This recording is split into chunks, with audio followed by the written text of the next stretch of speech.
રાજ્યમાં કમોસમી વરસાદથી થયેલા પાક નુકસાન અંગે અમિત ચાવડાએ નિવેદન આપ્યું છે। સરકાર સર્વે કરાવી તાત્કાલિક સહાય આપે આ માંગ કરી છે। કોંગ્રેસના અમિત ચાવડાએ બજેટમાંથી સરકાર પાક વીમા યોજના શરૂ કરે અને કમોસમી વરસાદના કારણે બાગાયતી પાકોને મોટું નુકસાન થયું હોવાની વાત તેમણે કરી।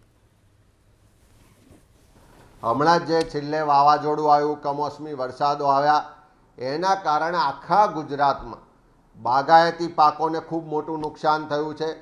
જે ખેતરમાં તૈયાર પાક હતા એને ખૂબ મોટું નુકસાન થયું છે અને આટલા દિવસ થયા છતાં પણ સરકાર દ્વારા હજુ કોઈ નક્કર સર્વે કરીને જે તાત્કાલિક સહાય મળવી જોઈએ એવી સહાય આપવામાં આવતી નથી।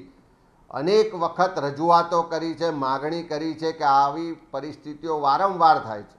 સરકાર નજીવા પેકેજ જાહેર કરીને ખેડૂતોને રાહત આપવાની વાતો કરે છે, પણ એનાથી પૂરતું નુકસાનનું વળતર મળતું નથી।